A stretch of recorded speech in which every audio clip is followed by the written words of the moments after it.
Assalomu alaykum do'stoni aziz. Men doktor Sherali Mevosam. Men uchastковый терапевт, врач-asabshunos, врач-когнитивный psixolog, врач-мануальный терапевт هستم. در شهر استرابشنی ولایت سوق کار میکنم.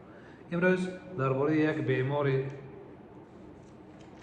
وسواس راه افتاده نقل میکنم. بیمار را سال تولدش 1952.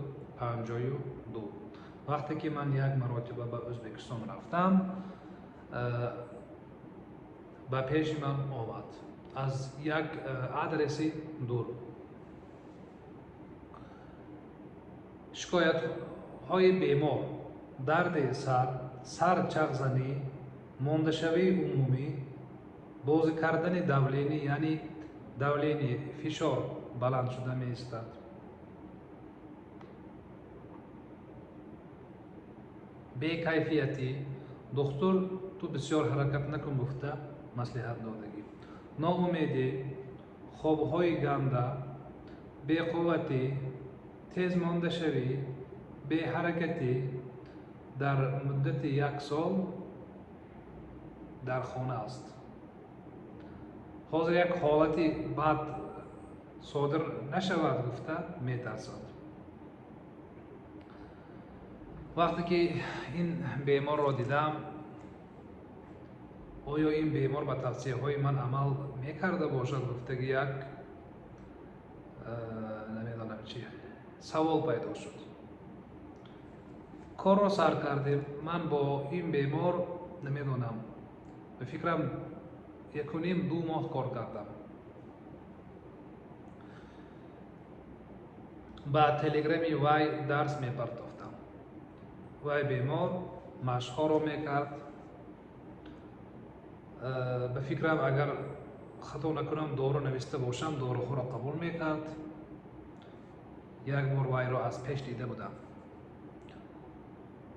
بعد در یک چند روز یک مرتبه درس ها را میپرداختم. این بیمار درس ها را از خود میکرد. در حیات خودش همین علمی که گرفته ایستاده است تطبیق میکرد.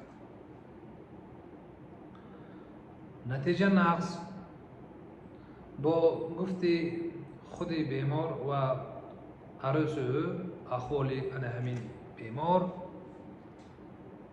80-90% بهتر شد. به پیش من در آخر سپتامبر وقتی که من در ازبکستان بودم آمد، رحمت گفت، احوالش نقص.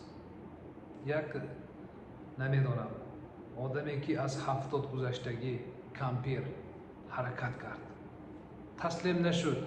من اوج تمام شدم، از 70 گذشتم، اکنون میمورم. گفته ناامید نشد.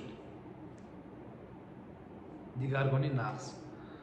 بعد 1 ماه تقریبا باز احوالش را پرسیدم، احوالش نقص. آدمی که از 70 گذشتگی درس من را گرفت و عمل کرد. بعضی شخصانی که از 30-40 گذشتگی هستند تنبلی میکنند، لیکن این گونه آدم ها اگر تنبلی کنند با کی زیان میکنند؟ با خودشان. من در شهر استرابشن کار میکنم. اگر سوال داشته باشید مرحمت، پیش از آمدن آگاه کرده مانید که وقت صحبت را تعیین کنیم. نقص. صحت و سلامت باشید.